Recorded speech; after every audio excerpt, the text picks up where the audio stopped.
Welcome to Syd Talks, a podcast that delves into truths about just about everything. Today's topic is forgiveness/redemption more powerful than justice?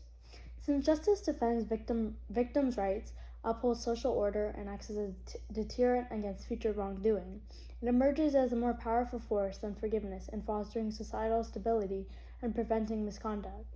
Examples of the power of justice over forgiveness are demonstrated in William Shakespeare's Hamlet and the news video titled Derek Chauvin Sentenced to 22.5 years in Prison for George Floyd's Murder by ABC News. Hamlet illustrates the superiority of justice over forgiveness through the events surrounding King Claudius and his actions. While Prince Hamlet converses with his late father's ghost, his father says, "But know thou, noble youth, the serpent that did sting thy father's life now wears his crown."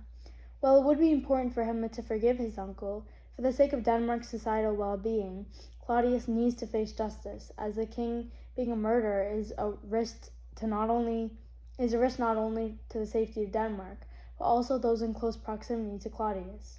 If Claudius is willing to kill his brother for the crown, he's just as capable of killing other people close to him to get what he wants.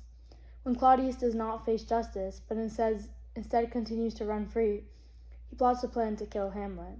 In his soliloquy, Claudius explains his plan to have Hamlet killed in England. "Thou mayest not coldly set our sovereign process, which imports at full, by letters congruing to that effect, the present death of Hamlet."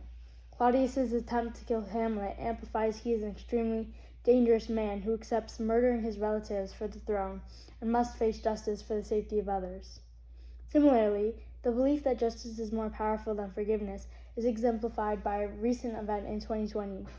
The tragedy happened to a 26-year-old black man named George Floyd, who was murdered by a police officer who, in Floyd's brother's words, had his knee on his brother's neck for almost 9 minutes, killing George Floyd.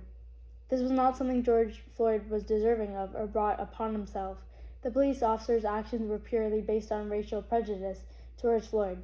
If forgiven or not contained to a cell for his crimes, Derek Chauvin would have been a dangerous threat to other black people and would not represent a fair force of law that ensures consequences for harmful actions. On the other hand, forgiveness is a personal choice that does not hold the same accountability as justice. The ABC video shares a clip of 7-year-old Gianna Floyd, George Floyd's daughter, where an interview asked what she would say to her dad if she had the chance, which would be, "I miss you and I love you, Daddy." Imagine being a 7-year-old girl and having your father taken away from you just because of his race. Understandably, the Floyd family dealt with extreme pain and anger toward Chauvin. Wouldn't the only thing you would desire is the attainment of justice for your father if you were in her shoes?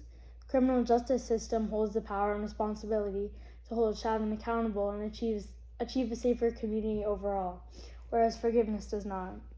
As demonstrated in Hamlet and the 2020 George Floyd case, justice promotes a sense of closure for victims and communicates that actions have consequences, contrary to forgiveness. But forgiveness is a personal choice for individuals seeking to move forward. Another choice can be made through justice, which remains the most powerful way that individuals can hold the people that have wronged them accountable and truly move forward. Thank you for listening to another episode of Syd Talks. See you next week.